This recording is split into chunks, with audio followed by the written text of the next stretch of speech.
நம்ம எல்லாருமே நம்முடைய வேதத்தை எடுத்துப்போம். மத்தேயு 25வது அதிகாரம் 14வது வசனத்திலிருந்து 30வது வசனம் வரைக்கும் எல்லா வசனங்களையும் நம்ம வாசிக்க போகிறதில்ல. இந்த வசனங்களில் சொல்லப்பட்டதை தான் நாம் அறிந்து கொள்ள போகிறோம். நான் சுருக்கமாக இந்த வசனங்களில் சொல்லப்பட்டதை நான் உங்களுக்கு சொல்கிறேன். இங்கே பரலோக ராஜ்யத்தை குறித்து சொல்லப்பட்டிருக்கு. பரலோக ராஜ்யம் ஒரு எஜமான் தன்னுடைய ஆஸ்திகளை எல்லாம் வேலைக்காரர் இடத்துல ஒப்பு கொடுத்துட்டு அவர் தூர தேசமாய் போயிடுறாரு. ஸோ இதுதான் பரலோக ராஜ்யத்துக்கு ஒப்பாக இருக்கிறது என்று சொல்லப்பட்டு இந்த சம்பவம் சொல்லப்பட்டிருக்கு. ஒரு எஜமான் இருக்கார். அந்த எஜமான் தன்னுடைய ஆஸ்திகளை எல்லாம் வேலைக்காரர்களை கூப்பிட்டு அவங்கக்கிட்ட ஒப்படைச்சிட்டு அவர் தூர தேசத்துக்கு போயிடுறார். ஒரு வேலைக்காரங்கிட்ட 5 தாலந்துன்னு சொல்லப்பட்டிருக்கு. ஒரு வேலைக்காரனுக்கு 2 தாலந்து, ஒரு வேலைக்காரனுக்கு 1 தாலந்து. தாலந்து அப்படின்னு சொன்னால் ஒரு 15 வருஷம் வேலை செய்தால் சம்பாதிக்கக்கூடிய அந்த கூலி. ஒருத்தங்க ஒரு 15 வருஷம் வேலை செய்தால் சம்பாதிக்கக்கூடிய அந்த கூலி தான் ஒரு தாலந்து.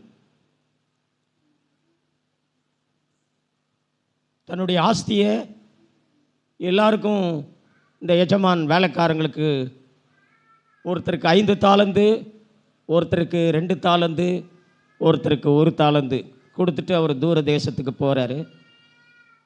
திரும்பவும் வந்து ரொம்ப வெகு நாள் கழித்து திரும்பவும் வந்து அவங்களிடத்துல தன்னுடைய ஆஸ்திகளை எல்லாம் அவங்க எப்படி பயன்படுத்தினாங்க, அவங்களுக்கு கொடுத்த அந்த பணத்தை எல்லாம் அவர்கள் எப்படி பயன்படுத்தினாங்க என்று சொல்லி அவங்கக்கிட்ட கணக்கு பார்த்தாரு.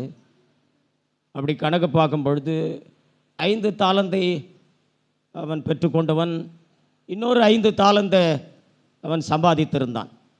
அதே போல் 2 தாலந்தை பெற்றுக்கொண்டிருந்தவன் அந்த 2 தாலந்தை பயன்படுத்தி இன்னொரு 2 தாலந்தை அவன் சம்பாதித்து வைத்திருந்தான். ஆனால் 1 தாலந்தை பெற்றுக்கொண்டவன் அவன் எதுவுமே செய்யலை. அவன் பூமியில் ஒரு பள்ளத்தை தோண்டி அதில் போட்டு அதில் மூடி வச்சுட்டு அந்த எஜமான் வரும்பொழுது உம்முடைய பணத்தை நீர் வாங்கி கொள்ளும் என்று சொன்னான். 5 தாலந்தை வாங்கினவனை பார்த்து அந்த எஜமான் சொன்னார், நீ ஒரு உண்மையுள்ள ஊழியக்காரன், நீ உத்தமம் உள்ள ஊழியக்காரன் என்று சொன்னார். அதே போல் 2 தாலந்தை வாங்கினவனையும் அந்த எஜமான் பார்த்து நீயும் ஒரு உண்மையுள்ள ஊழியக்காரன், உத்தமமுள்ள ஊழியக்காரன் என்று சொன்னார். ஆனால் அந்த 1 தாலந்தை வாங்கினவனை பார்த்து அந்த ஒரு வசனத்தை மட்டும் நான் உங்களுக்கு வாசித்து காண்பிக்கிறேன். 25வது அதிகாரம் 30வது வசனம். பிரயோஜனமற்ற ஊழியக்காரனாகியவனை புறம்பான இருளிலே தள்ளி போடுங்கள், அங்கே அழுகையும் பற்கடிப்பும் உண்டாயிருக்கும் என்று சொன்னார். மற்ற 2 வேலைக்காரர்களை பார்த்து அந்த எஜமான் சொன்னார், உண்மையுள்ள வேலைக்காரன் சொன்னார், உத்தமமுள்ள வேலைக்காரன் சொன்னார். ஆனால் இந்த வேலைக்காரனை பார்த்து அந்த எஜமான் சொன்னார், பிரயோஜனமற்ற ஒரு வேலைக்காரன் என்று சொன்னார். இந்த சம்பவம் எல்லாமே இயேசு கிறிஸ்துவனுடைய வருகையை சம்பந்தப்படுத்தி சொல்லப்பட்டது. தேவனுடைய பிள்ளைகளாக இருக்கிற நாம் ஒவ்வொருவரும் இயேசு கிறிஸ்துவனுடைய 2வது வருகையை எதிர்நோக்கி நாம் ஆயத்தமாக காத்திருக்கிறவர்களாக நாம் இருக்கணும்னு சொல்லி இதற்கு மேல் பகுதியில் இருக்கிற சம்பவத்தை நாம் இதற்கு முன் நாட்களிலே நாம் கவனித்து கேட்டிருந்தோம். புத்தியுள்ள கன்னிகைகள், புத்தி இல்லாத கன்னிகைகள் என்று சொல்லி. புத்தியுள்ள கன்னிகைகள் தீவட்டி எண்ணெயை வைத்து கொண்டிருந்தாங்க. புத்தி இல்லாத கன்னிகைகள் வெறும் தீவட்டியை மட்டும் வைத்து கொண்டிருந்தார்கள். அவரிடத்தில் எண்ணெய் இல்லை. மணவாளன் வந்தபோது எண்ணெயும் தீவட்டியும் இருந்தவங்க அந்த மணவாளனோடு போனாங்க. வெறும் தீவட்டியை மட்டும் வைத்திருந்தவங்க அந்த மணவாளனோடு கூட போகிற அந்த பாக்கியத்தை அவர்கள் இழந்து போனார்கள். இதே போல் இயேசு கிறிஸ்துனுடைய வருகையிலேயும் நான் ரட்சிக்கப்பட்டிருக்கிறேன், நான் தேவனுடைய பிள்ளை என்று சொல்லுகிற நாம் ஒரு ஆயத்தம் இல்லாமல் அவருடைய வருகையை எதிர்நோக்கி காத்திருக்கிறவர்களாக இல்லாமல் இருந்து கொண்டிருந்தால் இதே மாதிரி நம்முடைய வாழ்க்கையிலேயும் இது நடக்கும். இதை ஒரு எச்சரிப்பாக ஆண்டவர் இதை போதித்தார். அங்கே அவர்களுக்கு முக்கியமாக இருந்தது எண்ணெய் என்று சொல்லி நாம் பார்த்தோம். எண்ணெய் என்று சொன்னால் பரிசுத்த ஆவி. ரட்சிக்கப்பட்டிருக்கேன்னு சொல்கிற ஒவ்வொருவருக்கும் தேவன் ஏன் பரிசுத்த ஆவியை கொடுத்திருக்கிறார் என்று சொன்னால், இயேசு கிறிஸ்துனுடைய வருகைக்கு நம்மை ஆயத்தப்படுத்துவதற்காக பரிசுத்த ஆவியானவரை கொடுத்திருக்கிறார் என்று சொல்லி நாம் பார்த்தோம். பரிசுத்த ஆவியானவர் இல்லாமல் இயேசு கிறிஸ்துனுடைய இரண்டாம் வருகைக்கு ஏற்ற ஒரு ஜனமாக நாம் இருந்திட முடியாது. பரிசுத்த ஆவியானவர் தான் அவருடைய வருகைக்கு ஏற்ற ஒரு ஜனங்களாக நம்மை ஆயத்தப்படுத்துவது. தேவன் அதற்காக தான் பரிசுத்த ஆவியை தேவன் நமக்கு கொடுத்திருக்கிறார். வெறுமனமே நான் பரிசுத்த ஆவியை பெற்றிருக்கிறேன் என்று சொல்லி நீங்கள் அந்நிய பாஷை பேசுவதையும் சத்தமிடுவதையும் கைத்தட்டுவதையும் மேன்மையாக பேசி கொண்டிருந்தால், அந்த புத்தி இல்லாத கன்னிகைகளைப் போல ஆண்டவருடைய அந்த வருகையிலே நாம் அவரோடு கூட செல்லும் பாக்கியத்தை நாம் இழந்து போய்விடுவோம். பரிசுத்த ஆவியானவரை கொடுத்ததனுடைய நோக்கம் அவருடைய வருகைக்கு நம்மை ஆயத்தப்படுத்துவதற்காக, அவருக்கு ஏற்ற ஒரு ஜனமாக நாம் இருக்கும்படி பரிசுத்த ஆவியானவரை கொடுத்திருக்கிறார். ஒவ்வொரு நாளும் பரிசுத்த ஆவியினாலே நாம் நிரப்பப்பட்டு நாம் வாழ்கிற ஜனங்களாக இருக்கணும். ஒவ்வொரு நாளும் நாம் பரிசுத்த ஆவியினாலே நிரப்பப்பட்டு வாழ வேண்டும் என்று சொன்னால், சுயத்துக்கு மரிக்கிறதற்கு நம்மை ஒப்பு கொடுக்க வேண்டும். சுயத்துக்கு மரிக்க நம்மை ஒப்பு கொடுக்காதவர்கள் ஒருபோதும் பரிசுத்த ஆவியினாலே நிரப்பப்பட்டவர்களாக வாழ முடியாது. சுயத்துக்கு மரிக்க தன்னை ஒப்பு கொடுக்காதவர்கள் நான் பரிசுத்த ஆவியினால் நிரப்பப்பட்டிருக்கிறேன் என்று சொல்வதெல்லாம் வஞ்சனை. நாம் ஒருபோதும் இவற்றையெல்லாம் நாம் நம்பக்கூடாது. பரிசுத்த ஆவியினால் நிரப்பப்பட்டு நாம் வாழ வேண்டுமானால் நம்மை சிலுவைக்கு ஒப்பு கொடுத்து வாழ்கிறவர்களாக நாம் இருக்க வேண்டும். இயேசு கிறிஸ்து இதைத்தான் தன்னை பின்பற்றி வந்த சீஷர்களுக்கு சொன்னார். ஒருவன் என்னை பின்பற்றி வர விரும்பினால் அவன் தன்னைத்தான் வெறுத்து தன் சிலுவையை அனுதினமும் எடுத்துக்கொண்டு என்னை பின்பற்ற கடவன். ஏதோ ஒரு நாளிலே சிலுவை எடுத்துக்கொள்வதல்ல, ஒவ்வொரு நாளும் சிலுவை எடுத்துக்கொண்டு அவரை பின்பற்ற வேண்டும். ஒவ்வொரு நாளும் சிலுவை எடுத்துக்கொள்ளாமல் வாழ்கிற வாழ்க்கை அது பரிசுத்த ஆவியினால் நிரப்பப்படாத ஒரு வாழ்க்கை. ஒவ்வொரு நாளும் பரிசுத்த ஆவியினால் நிரப்பப்பட்டு நாம் வாழ வேண்டுமானால் ஒவ்வொரு நாளும் சிலுவை எடுத்து வாழ்கிற ஒரு வாழ்க்கையை நாம் தெரிந்து கொள்ள வேண்டும். அப்படிப்பட்ட வாழ்க்கைக்கு நம்மை கொடுக்க வேண்டும். சிலுவையின் எடுத்து வாழ்கிற வாழ்க்கைக்கு நம்மை கொடுக்காமல், ஆண்டவர் என்னை பரிசுத்த ஆவியினால் நிரப்பியிருக்கிறார், ஆண்டவர் எனக்கு பரிசுத்த ஆவியை கொடுத்திருக்கிறார் என்று சொல்லி புறம்பான காரியங்களை எல்லாம் பரிசுத்த ஆவியை பெற்றுக்கொண்டதற்கு அடையாளமாக நாம் பேசி கொண்டிருப்போமானால் நாம் வஞ்சிக்கப்பட்டவர்களாக நாம் இருப்போம். ஆகவே நாம் மிகுந்த எச்சரிக்கை உள்ளவர்களாகவும் விழிப்பாகவும் கவனமாகவும் நாம் இருக்க வேண்டும். கடந்த நாட்களிலே ஆண்டவருடைய வருகைக்கு நாம் எப்படி ஆயத்தமாக இருக்க முடியும் என்று சொல்லி நாம் பார்த்தோம். பரிசுத்த ஆவியானவரால் தான் அவருடைய வருகைக்கு நாம் ஆயத்தமுள்ளவர்களாக இருக்க முடியும். ஒவ்வொரு நாளும் சிலுவை எடுத்துக்கொள்ளும் வாழ்க்கைக்கு நம்மை ஒப்பு கொடுக்கும் பொழுது பரிசுத்த ஆவியினாலே நிரப்பப்பட்ட ஒரு வாழ்க்கையை நாம் வாழ்ந்திட முடியும் என்று சொல்லி நாம் கடந்த நாட்களிலே இதற்கு மேல் இருக்கிற வசனங்களிலிருந்து நாம் கவனித்து கேட்டோம். இப்போது இதே மத்தேயு 25வது அதிகாரம் 14வது வசனத்திலிருந்து 30வது வசனம் வரைக்கும் சொல்லப்பட்டிருக்கிற வசனங்கள்லேயும் இயேசு கிறிஸ்துனுடைய இரண்டாம் வருகையை சம்பந்தப்படுத்தி தான் இவைகள் சொல்லப்பட்டிருக்கிறது. நாம் ஏற்கனவே சொன்னது போலவே தேவன் கொடுக்கிற இடத்துல இருக்கிறார், நாம் பெற்றுக்கொள்கிற இடத்துல இருக்கிறோம். தேவன் நம்ம எல்லாருக்கும் ரட்சிப்பை கொடுத்திருக்கிறார். இங்கே இருக்கிற எல்லாருமே நாம் ரட்சிக்கப்பட்டிருக்கிறேன் என்று சொல்லுகிறோம். இங்கே இருக்கிற எல்லாருமே நான் தேவனுடைய பிள்ளை என்று சொல்லியிருக்கிறோம். இங்கே இருக்கிற எல்லாருமே தேவன் என்னை ரட்சித்தார் என்று சொல்லுகிறோம். தேவன் நமக்கு ரட்சிப்பை கொடுத்திருக்கிறார். அதற்காக தேவனுக்கு நாம் நன்றி சொல்கிறவர்களாக நாம் இருக்க வேண்டும். தேவன் நம்மை ரட்சித்ததற்காக தேவனுக்கு நாம் நன்றி சொல்ல வேண்டும். தேவன் நம்மை ரட்சித்ததோடு மட்டும் நம்மை விட்டுவிடலை, தேவன் நமக்கு வரங்களை கொடுக்கிறார். தேவன் நமக்கு இந்த பூமிக்குரிய நன்மைகளை கொடுக்கிறார், பிள்ளைகளை கொடுக்கிறார், மனைவியை கொடுக்கிறார், வேலையை கொடுக்கிறார், வருமானங்களை கொடுக்கிறார். இப்படி பல காரியங்களை தேவன் நமக்கு கொடுக்கிறார். ஆவிக்குரிய நன்மைகளையும் தேவன் நமக்கு கொடுக்கிறார், பூமிக்குரிய நன்மைகளையும் தேவன் நமக்கு கொடுக்கிறார். தேவன் கொடுக்கிற இடத்துல இருக்கிறார், நாம் பெற்றுக்கொள்கிற இடத்துல இருக்கிறோம். இந்த இடத்துல ஒரு எஜமான் வேலைக்காரர்களுக்கு கொடுத்தது போலவே தேவனும் கூட நமக்கு கொடுக்கக்கூடியவராக அவர் இருக்கிறார். நமக்கு ரட்சிப்பை கொடுத்திருக்கிறார், இந்த பூமிக்குரிய நன்மைகளை கொடுத்திருக்கிறார். இப்படி ஏராளமான காரியங்களை தேவன் நமக்கு கொடுக்கிறவராக இருக்கிறார். எல்லாருக்கும் ஒரே விதமாக தேவன் கொடுப்பதில்லை. எல்லாருக்கும் ஒரே விதமாய் ஒரு வேலை நாம் செய்கிறவர்களாய் நாம் இருப்பதில்லை. சமநிலையாய் தேவன் எல்லாருக்கும் கொடுக்கல. இந்த இடத்துல நாம் பார்க்கிறோம், இந்த எஜமான் ஒருத்தருக்கு 5 தாலந்தை கொடுத்திருந்தார், ஒருத்தருக்கு 2 தாலந்தை கொடுத்திருந்தார், ஒருத்தருக்கு 1 தாலந்தை கொடுத்திருந்தார். யாருக்கு எவ்வளோ கொடுக்கணும் என்பதை தேவன்தான் தீர்மானம் பண்ணுகிறார். நாம் தீர்மானம் பண்ண முடியாது. இங்கே ஒரு சபையை தேவன் கூட்டி சேர்த்திருக்கிறார். இந்த சபையில் எவ்வளோ பேர் இருக்கணும் என்பது அது தேவன் தீர்மானிக்கிறது. இந்த இடத்துல 10 பேர் இருக்கணுமா, 20 பேர் இருக்கணுமா, 100 பேர் இருக்கணுமா, 500 பேர் இருக்கணுமா என்பது அது தேவன் தீர்மானிக்கிறது. அதை நாம் தீர்மானிக்கக்கூடாது. எண்ணிக்கையை நாம் தீர்மானிக்கக்கூடாது, தேவன் தான் தீர்மானிக்கணும். ஒருவருக்கு ஒரு வேலையை கொடுக்கிறார், இன்னொருத்தருக்கு வேற ஒரு வேலையை கொடுத்திருக்கிறார். ஒருவருக்கு அரசாங்க வேலையை கொடுத்திருக்கிறார், ஒருவருக்கு தனியார் கம்பெனியிலே வேலை செய்யும்படியாய் கொடுத்திருக்கிறார். ஒருத்தருக்கு நல்ல கலராக இருக்கிற ஒரு பெண்ணை கொடுத்திருக்கிறார், ஒருத்தருக்கு கருப்பாக இருக்கிற ஒரு பெண்ணை கொடுத்திருக்கிறார், ஒருத்தருக்கு அதிகமாய் படித்த பிள்ளைகளை கொடுத்திருக்கிறார், ஒருத்தருக்கு குறைவாய் படித்திருக்கிற பிள்ளைகளை கொடுத்திருக்கிறார். ஸோ தேவன் கொடுக்கிற இடத்துல இருக்கிறார், நாம் பெற்றுக்கொள்கிற இடத்துல இருக்கிறோம். யாராருக்கு என்ன கொடுத்திருக்கிறார் என்பது முக்கியம் இல்லை, கொடுத்தவற்றிலே நாம் எந்த அளவுக்கு உண்மை உள்ளவர்களாக இருக்கிறோம் என்பது தான் இந்த சம்பவத்திலே சொல்லப்பட்டிருப்பது. எனக்கு 5 தாலந்து கொடுத்திருக்காரா, 2 தாலந்து கொடுத்திருக்காரா, 1 தாலந்து கொடுத்திருக்கிறாரா என்பது இங்கே முக்கியம் இல்லை. 5 தாலந்தை கொடுத்தவனிடத்தில் அந்த 5 தாலந்துக்குரிய கணக்கை அந்த எஜமான் கேட்டார். 2 தாலந்து கொடுத்தவனிடத்தில் 2 தாலந்துக்குரிய கணக்கை அந்த எஜமான் கேட்டார். 1 தாலந்தை கொடுத்தவனிடத்தில் 1 தாலந்துக்குரிய கணக்கை அந்த எஜமான் கேட்டார். அதிகமாய் கொடுத்தவனிடத்தில் கொஞ்சமான கணக்கை கேட்கல, கொஞ்சமாய் கொடுத்தவனிடத்தில் அதிகமாய் கொடுத்தவனிடத்தில் கேட்டது போல கேட்கல. கொஞ்சமாய் கொடுத்தவனிடத்தில் கொஞ்சமாய் கணக்கு, அதிகமாய் கொடுத்தவனிடத்தில் அதிகமான கணக்கு.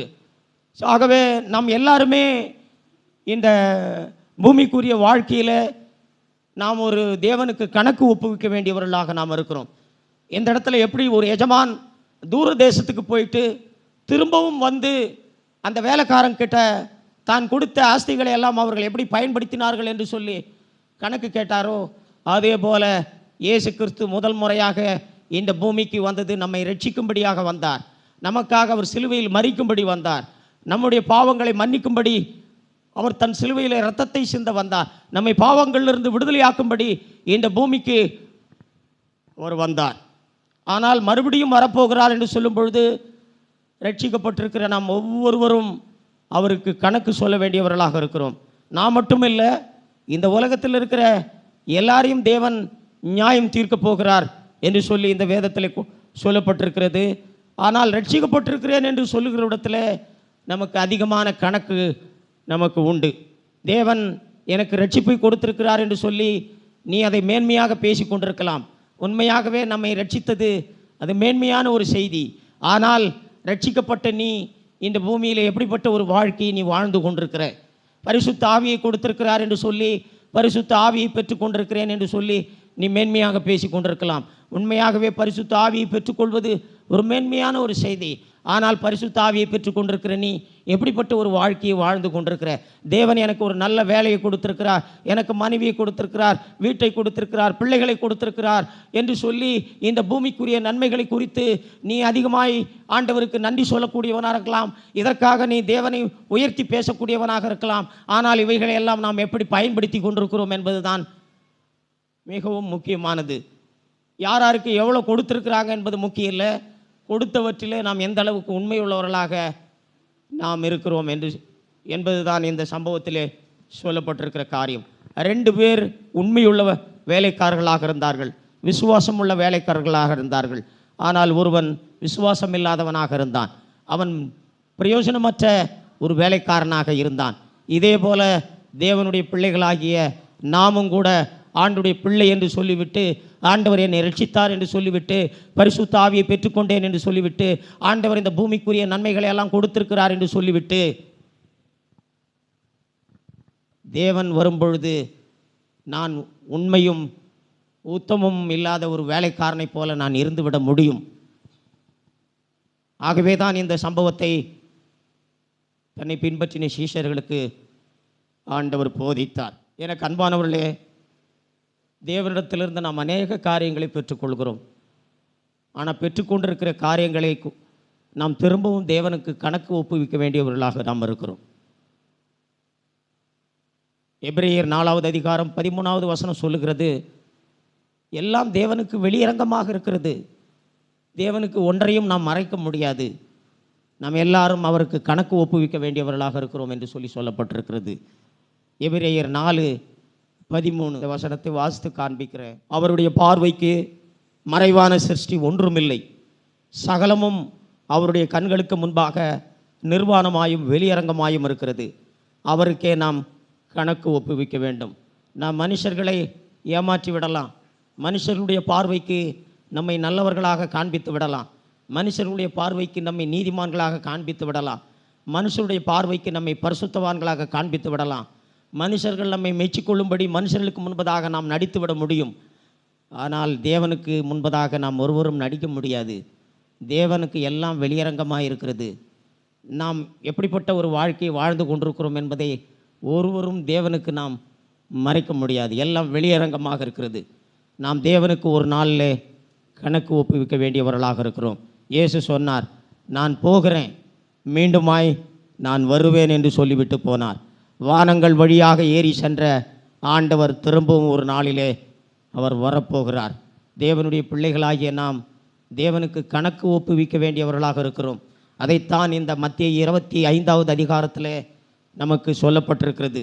இந்த போதனையை ஆண்டவர் தேவனுடைய பிள்ளைகளுக்கு சொல்லியிருப்பதற்கு காரணம் என்ன?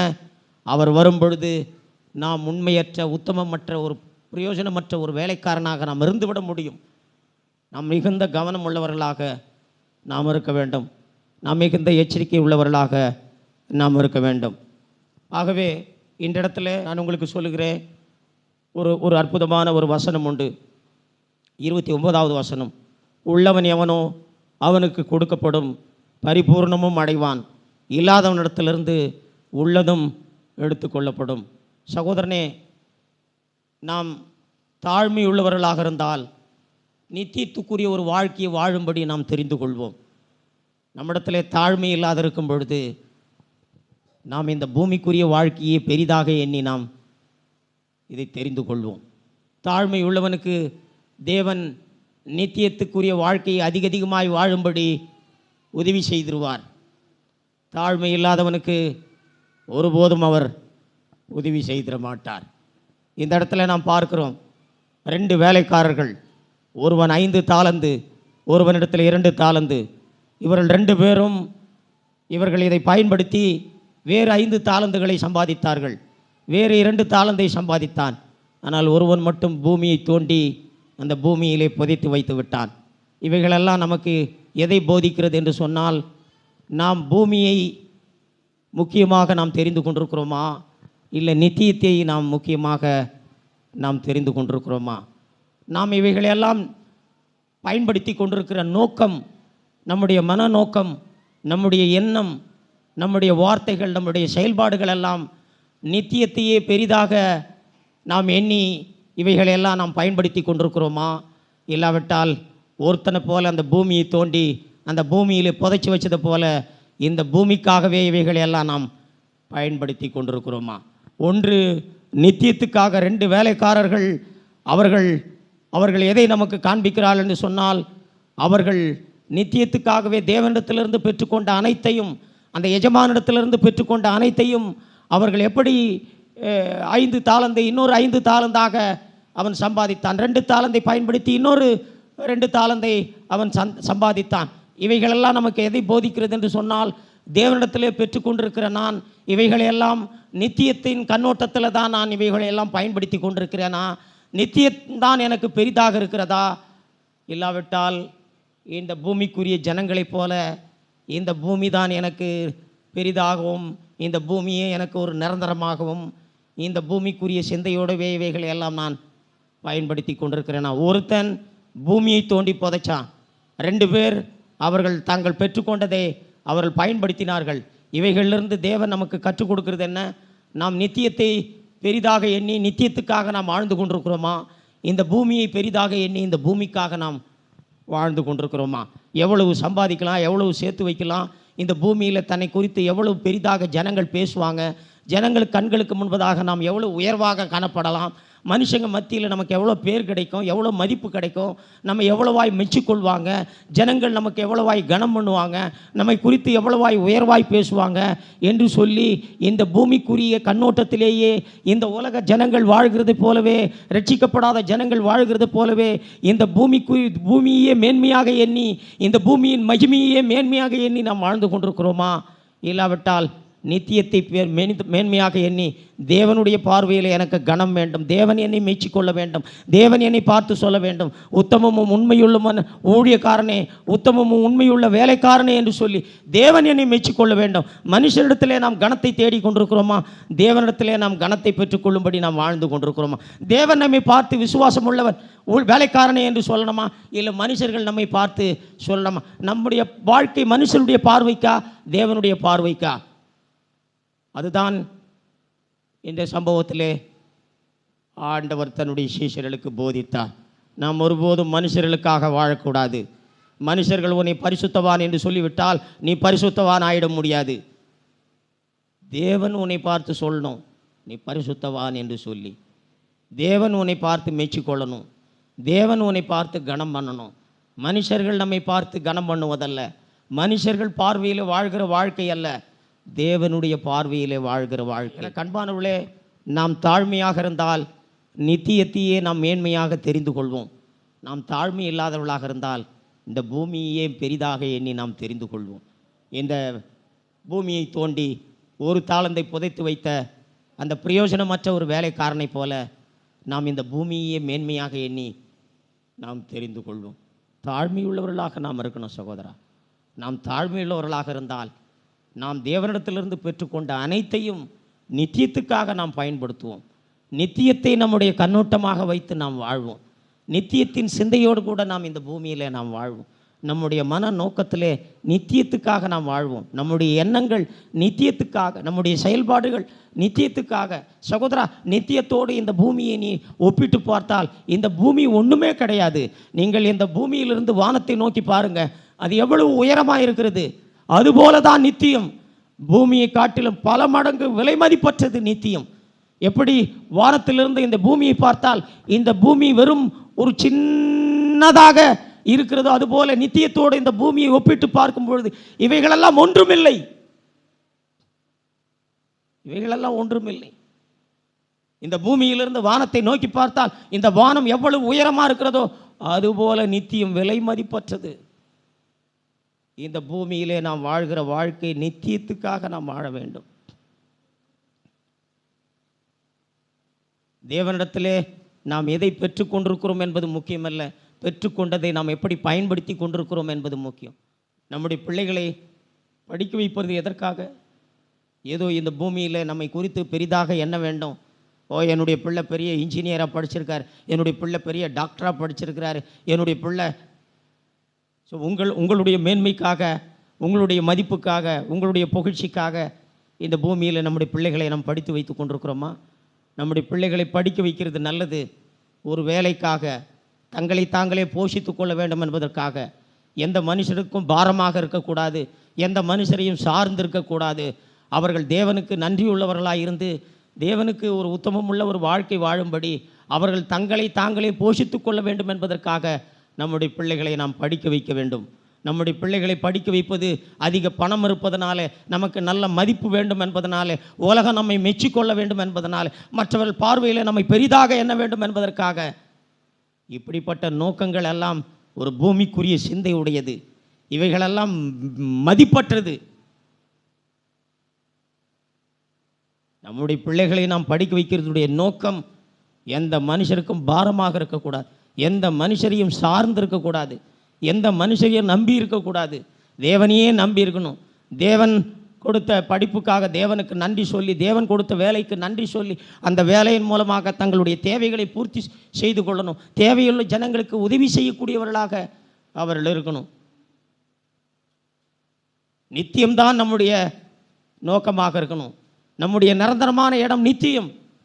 நித்தியத்தின் சிந்தையோடு தான் இந்த பூமியிலே நாம் வாழ வேண்டும். அதிகமான பணத்தை சம்பாதிப்பது எதற்காக? எனக்கு ஒரு பெரிய வேலையை கொடுத்திருக்கிறார் என்று சொல்லிக் கொள்வது எதற்காக? இவைகளெல்லாம் குறித்து உங்களுடைய நோக்கம் என்ன? உங்களுடைய மன நோக்கம் என்ன? உங்களுடைய சிந்தை என்ன, எப்படிப்பட்டதாக இருக்கிறது, நீங்கள் எப்படிப்பட்ட செயல்களை செய்து கொண்டிருக்கிறீர்கள்? இவைகளெல்லாம் மிகவும் முக்கியமானது சகோதரா. இந்த பூமிக்குரிய வாழ்க்கை ஒரு பரீட்சை. ஒரு வருஷம் முழுக்க ஒரு பையன் படிக்கிறான். வருஷத்தின் முடிவில் அந்த பேப்பரை திருத்தி மார்க் போடுகிறார்கள் டீச்சர்கள். அதே போல தான் இந்த பூமிக்குரிய வாழ்க்கையில் நாம் வாழ்கிற வரைக்கும் இது ஒரு பரீட்சை. இது நம்முடைய விசுவாசத்துக்கான ஒரு பரீட்சை. நாம் எவ்வளவு விசுவாசம் உள்ளவர்களாக இருக்கிறோம் என்பதற்கான பரீட்சை. நாம் தேவனையே முக்கியமாக எண்ணுகிறோமா, இல்லாட்டா தேவன் கொடுத்த இந்த காரியங்களை முக்கியமாக எண்ணிக்கொண்டிருக்கிறோமா? நித்தியத்தை நாம் பெரிதாக எண்ணிக்கொண்டிருக்கிறோமா, இல்லாவிட்டால் இந்த பூமியை நாம் பெரிதாக எண்ணிக்கொண்டிருக்கிறோமா? தேவனுடைய பார்வையில் வாழ்வதை நாம் பெரிதாக எண்ணிக்கொண்டிருக்கிறோமா, மனுஷனுடைய பார்வையிலே வாழ்வதை நாம் பெரிதாக, எதை நாம் தெரிந்து கொண்டிருக்கிறோம், எதற்காக நாம் வாழ்ந்து கொண்டிருக்கிறோம், நம்முடைய செயல்பாடுகள் எல்லாம் எதற்காக, நம்முடைய மனநோக்கம், நம்முடைய எண்ணம், இவைகளெல்லாம் எப்படிப்பட்டதாக இருக்கிறது சகோதரா? ஒரு பள்ளியிலே படிக்கிற ஒருவன் வருடம் முழுக்க படித்து கடைசியிலே பேப்பரை திருத்தி மார்க் போடுவதை போல நான் வாழ்ந்த வாழ்க்கைக்கு ஒரு நாளில் ஆண்டவர் இந்த பூமியில் நம்முடைய பேப்பரை திருத்தி அவர் மார்க் போட போகிறார். அவருக்கு நாம் கணக்கு ஒப்புவிக்க வேண்டியவர்களாக இருக்கிறோம். நம்முடைய சுகபோகங்களுக்காக, நம்முடைய சொகுசுக்காக, நம்முடைய ஆசை இச்சைகளுக்காக தேவன் கொடுத்தார் என்று சொல்லிவிட்டு தேவன் எனக்கு சுகத்தை கொடுத்தார் என்று சாட்சி சொல்லுகிறோம். நல்லது, தேவன் உனக்கு சுகத்தை கொடுத்திருந்தால் அந்த சுகத்தை நீ பெற்றுக்கொண்டு யாருக்காக நீ வாழ்ந்து கொண்டிருக்கிற? தேவனுக்காக வாழ்ந்து கொண்டிருக்கிறியா? நித்தியத்துக்காக வாழ்ந்து கொண்டிருக்கிறியா? தேவன் விரும்புகிற வாழ்க்கைக்காக நீ அதை பயன்படுத்தி கொண்டிருக்கிறியா? இல்லை இந்த பூமிக்குரிய வாழ்க்கை உலக ஜனங்களைப் போல நீ அந்த ஆரோக்கியத்தை பெற்றுக்கொண்டு சுகத்தை பெற்றுக்கொண்டு பூமிக்குரிய சிந்தையுடையவர்களாக நாம் வாழ்ந்து கொண்டிருக்கிறோம்? எதற்காக நாம் வாழ்ந்து கொண்டிருக்கிறோம்? ஆண்டவர் என் பிள்ளையை நல்ல படிப்பை கொடுத்திருக்கிறார், ஆண்டவர் என் பிள்ளையை நல்ல வேலை கொடுத்திருக்கிறார், ஆண்டவர் எனக்கு நல்ல ஆண் பிள்ளைகளை கொடுத்திருக்கிறார், ஆண்டவர் எனக்கு இப்படி எவ்வளவுதான் தேவன் கொடுத்ததை குறித்து நாம் மேன்மையாக பேசினாலும் சகோதரா, இவைகளையெல்லாம் நீ பயன்படுத்துவதை பொறுத்து தான் இருக்கிறது. ஒருத்தரை காட்டிலும் ஒருத்தரை ஆண்டவர் வித்தியாசமாய் ஆசீர்வதித்திருக்க முடியும். ஒருவர் குறைவான சம்பாத்தியம் சம்பாதிக்கிறவராக இருப்பார், ஒருவர் அதிகமான சம்பாத்தியம் சம்பாதிக்கிறவராக இருப்பார். ஒருத்தங்களுக்கு 2 பெண் பிள்ளைகள் இருக்கும், ஒருத்தங்களுக்கு 2 ஆண் பிள்ளைகள் ஆண்டவர் கொடுத்திருப்பார். தேவன் தீர்மானம் பண்ணுறது, அது நாம் தீர்மானம் பண்ணுறது இல்லை. தேவன் நமக்கு என்ன கொடுக்கணுமோ அதை கொடுத்துருக்காரு. சிலருக்கு மிகவும் அழகான ஒரு பெண்ணை மனைவியை கொடுத்துருக்கிறார், சிலருக்கு கருப்பான ஒரு பெண்ணை ஆண்டவர் கொடுத்துருக்கிறார். எல்லாமே தேவனுடைய படைப்பு, எல்லாம் தேவனால் சிருஷ்டிக்கப்பட்டது, எல்லாம் தேவனை மகிமைப்படுத்துவதற்காக. தேவன் எனக்கு கலராய் படைத்திருக்கிறாரா கருப்பாய் படைத்திருக்கிறாரா என்பது முக்கியம் இல்லை. நான் எப்படி வாழ்ந்து கொண்டிருக்கிறேன், நான் எப்படி என்னுடைய மன நோக்கத்தில் நான் எப்படி இருக்கேன், என்னுடைய சிந்தை வாழ்க்கையில் என்ன, இந்த பூமியில் தேவன் கொடுத்த காரியங்கள்லாம் எப்படி பார்த்துட்டு இருக்கேன். தேவன் சிலருக்கு வரங்களை கொடுத்திருக்கிறார், பிசாசுகளை துரத்தக்கூடிய வரங்களை கொடுத்திருப்பார், குணமாக்குகிற வரங்களை கொடுத்திருப்பார், அந்நிய பாஷைகளை பேசுகிற வரங்களை கொடுத்திருப்பார். நாம் வேதத்தில் பார்க்கிறோம், தேவன் எல்லாருக்கும் ஒரே விதமாய் தேவன் கொடுப்பதில்லை. எல்லாரும் குணமாக்குகிறார்களா, எல்லாரும் அந்நிய பாஷையை பேசுகிறார்களா என்று சொல்லி நாம் பார்க்கிறோம். சரி, தேவன் கொடுத்த வரத்தை நாம் எப்படி பயன்படுத்தி கொண்டிருக்கிறோம்? உண்மையாகவே நித்தியத்துக்காக தான் ஜனங்களை நாம் வழிநடத்தி கொண்டிருக்கிறோமா? தேவன் எனக்கு பிசாசை துரத்துகிற ஒரு வரத்தை கொடுத்திருக்கிறார் என்று சொல்லி நாம் அதை குறித்து மேன்மையாக பேசலாம், சந்தோஷம். அந்த வரத்தை பயன்படுத்தி என்ன செஞ்சு கொண்டிருக்கிறோம்? அந்த வரத்தை பயன்படுத்தி ஜனங்கிட்ட இருந்து பணம் சம்பாதித்து கொண்டிருக்கிறோமா? அந்த வரத்தை பயன்படுத்தி நமக்குன்னு பேரை சம்பாதித்து கொண்டிருக்கிறோமா? அந்த வரத்தை பயன்படுத்தி நம்மை நாம் உயர்வாக காண்பித்து கொண்டிருக்கிறோமா? அந்த வரத்தை பயன்படுத்தி தேவனைப் போல நம்மை காண்பித்து கொண்டிருக்கிறோமா? சகோதரா, தேவன் உனக்கு வரத்தை கொடுப்பது முக்கியமல்ல, அந்த வரத்தை நீ எப்படி பயன்படுத்தி கொண்டிருப்ப என்பது முக்கியம். நீ தாழ்மையுள்ளவனாக இருந்தால் தேவனுடைய மகிமைக்காக, நித்தியத்துக்காக இவைகளெல்லாம் பயன்படுத்தும்படி தேவன் உனக்கு உதவி செய்திருவார். 2 பேர் 5 தாளந்தை வாங்கினவன் 2 தாளந்தை வாங்கினவன் அவர்கள் எப்படி வேறு 5 தாளந்துகளை பயன்படுத்தினார்கள்? அவர்கள் தாழ்மையுள்ளவர்களாக இருந்தார்கள். ஒருவன் சொன்னான், நீர் கடினமான மனுஷன் என்று சொன்னான். தேவன் கடினம் உள்ளவரா? தேவன் கடினம் உள்ளவரா? பெருமையுள்ள ஜனங்களுக்கு தான் தேவன் கடினம் உள்ளவர், தாழ்மையுள்ள ஜனங்களுக்கு தேவன் கடினம் உள்ளவர் அல்ல. அவருக்கென்று வாழ்கிற வாழ்க்கை கடினமான வாழ்க்கையா? தேவன் ஒரு கடினமான வாழ்க்கை வாழும்படி நமக்கு போதித்திருக்கிறாரா? தேவன் நமக்கு ஏதோ ஒரு பாரமான வாழ்க்கையை வாழும்படி நமக்கு போதித்திருக்காரா? ஒன்றும் இல்லை. நாம் தாழ்மையாயிருந்தால் தேவனுக்கு நித்தியத்துக்குரிய ஒரு வாழ்க்கையை வாழ தேவனே நமக்கு உதவி செய்திருவார். 2 வேலைக்காரர்கள் தாழ்மையுள்ளவர்களாக இருந்தார்கள். அவர்கள் அந்த 5 தாலந்தை இன்னொரு 5 தாலந்தாக சம்பாதித்தான். 2 தாலந்தை இன்னொரு 2 தாலந்தாக சம்பாதித்தான். ஒருவன் பெருமையுள்ளவனாக இருந்தான். தன்னுடைய எஜமானை கடினம் உள்ளவன் என்று சொல்லி எண்ணிக்கொண்டிருந்தான். எஜமானுக்குள்ளதை எஜமான் பெற்றுக்கொள்ளட்டும் வந்து என்று சொல்லி நிலத்தை தோண்டி புதைத்து வைத்திருந்தான். பிரயோஜனமற்ற ஒரு வேலைக்காரனாக இருந்தான். சகோதரர், நாம் எப்படிப்பட்டவர்களாக நாம் இருக்கிறோம்? நாம் தாழ்மையாக இருக்கணும். நாம் தாழ்மையாக இருக்கும் பொழுது பரிசுத்த ஆவியானவர் நித்தியத்துக்கென்று வாழும்படி தேவன் நம்மை நடத்திடுவார். நம்முடைய பிள்ளைகளை படிக்க வைக்கிற நோக்கம், நம்முடைய பிள்ளைகளை ஆண்டவருக்காக வளர்க்கிற நோக்கம், நாம் பெற்றுக்கொண்டிருக்கிற வேலை, நம்முடைய சம்பாத்தியம், இந்த பூமிக்குரிய நன்மைகள், ஆவிக்குரிய நன்மைகள், ஆண்டவர் என்னை ரட்சித்திருக்கிறார், எப்படிப்பட்ட காரியங்களாக இருக்கட்டும், தேவன் எனக்கு இந்த வரத்தை கொடுத்திருக்கிறார், எப்படிப்பட்ட காரியமாக இருக்கட்டும், நாம் பெற்றுக்கொள்கிற இடத்துல இருக்கிறோம், தேவன் கொடுக்கிற இடத்துல இருக்கிறார். உங்களுக்கு தெரியுமா, பிசாசின் இடத்துல அதிகமான வரங்கள் இருக்குது. எப்படி அந்த வரங்களெல்லாம் அவனுக்கு கிடைச்சது? இன்றைக்கு எத்தனையோ செய்வினைகள் செய்கிறார்கள், எத்தனையோ மாந்திரீகங்கள் நடக்கிறது, எவ்வளோ அசுத்த கிரியைகளெல்லாம் செய்யப்படுகிறது. பிசாசுக்கு இந்த வல்லமை எப்படி வந்தது? பிசாசு எப்படி இப்படிப்பட்ட ஒரு வல்லமையான கிரியைகளை அவனால் செய்ய முடிந்தது? அவன் தூதனாக இருந்த பொழுது, அவன் தூதர்களை வழிநடத்தக்கூடிய ஒரு தலைவனாக தேவன் அவனை சிருஷ்டித்த போது, அவனுக்கென்று தேவன் நிறைய வரங்களை அவனுக்கு கொடுத்திருந்தார், மற்ற தூதர்களை எல்லாம் வழி நடத்துவதற்காக. ஆனால் அந்த தூதன் பெருமை அடைந்தான். தன்னுடைய இருதயத்திலே அவன் பெருமை அடைந்தான். அவன் தேவனால் தள்ளப்பட்டான், அவன் வீழ்ச்சி அடைந்தான். ஆனாலும் தேவன் அந்த வரங்களை அவனிடத்திலிருந்து திரும்பவும் அவர் வாங்கி கொள்ளலை. பிசாசை காட்டிலும் தேவன் சர்வ வல்லமை உள்ளவர். ஆகவே அவனை விட்டுவிட்டார். ஆனால் அவன் இப்பொழுது தேவனிடத்திலிருந்து பெற்றுக்கொண்ட அந்த வரங்களையும் வல்லமைகளையும் தவறாக பயன்படுத்துகிறான். ஜனங்களை அழிவுக்கு நேராக வழி நடத்துகிறான். ஜனங்களை அசுத்தமான வாழ்க்கைக்கு நேராக வழி நடத்துகிறான். ஆனாலும் தேவன் இவைகளை எல்லாம் விட்டுவிட்டார். காரணம், தீமையின் மூலமாகவும் தேவன் நன்மையான காரியங்களை செய்திட முடியும். இப்படி பிசாசு தீமையான காரியங்களை செய்யும் பொழுது இப்படிப்பட்ட ஜனங்களெல்லாம் தேவனிடத்தில் அதற்கான வழி தேடி தேவனிடத்தில் வரும்படி தேவன் அதை செய்து விடுகிறார். எத்தனையோ ஜனங்கள் அப்படி தேவனிடத்தில் வந்து ரட்சிப்பை பெற்றுக் கொண்டிருக்கிறார்கள். அவர்கள் தேவனை தங்களுடைய இருதயத்திலே பெற்றுக் கொண்டிருக்கிறார்கள். ஸோ தீமையை கூட தேவன் நன்மையாக செய்திட முடியும். தேவன் சர்வ வல்லமை உள்ளவர். ஆகவே இந்த நாளில் இந்த சம்பவத்தை, இதில் சொல்லப்பட்ட வசனங்களை நீங்கள் வீட்டில் போய் கவனமாய் நீங்கள் வாசித்து அறிந்து கொள்ளுங்கள். இயேசு கிறிஸ்து 2வது முறையாக இந்த பூமிக்கு வரும்பொழுது நாம் எல்லாரும் அவருக்கு கணக்கு கொடுக்க வேண்டியவர்களாக இருக்கிறோம். ஒரு எஜமான் தூர தேசத்துக்கு போய் திரும்பவும் வந்து கணக்கு கேட்டது போல இயேசு 2ஆம் முறையாக இந்த பூமிக்கு வரும்பொழுது நாம் எல்லாரும் அவருக்கு கணக்கு ஒப்புவிக்க வேண்டியவர்களாக இருக்கிறோம். தேவனிடத்திலிருந்து பெற்றுக்கொண்ட காரியங்களை எல்லாம் நாம் எப்படி பயன்படுத்தினோம்? இவைகளை குறித்து நம்முடைய மன நோக்கம் எப்படிப்பட்டதாக இருந்தது? இவைகளை குறித்து நம்முடைய சிந்தை வாழ்க்கை எப்படி இருந்தது? இவைகளை குறித்து நம்முடைய செயல்பாடுகள் எப்படி இருந்தது? இவைகளெல்லாம் நாம் எப்படி பயன்படுத்தினோம்?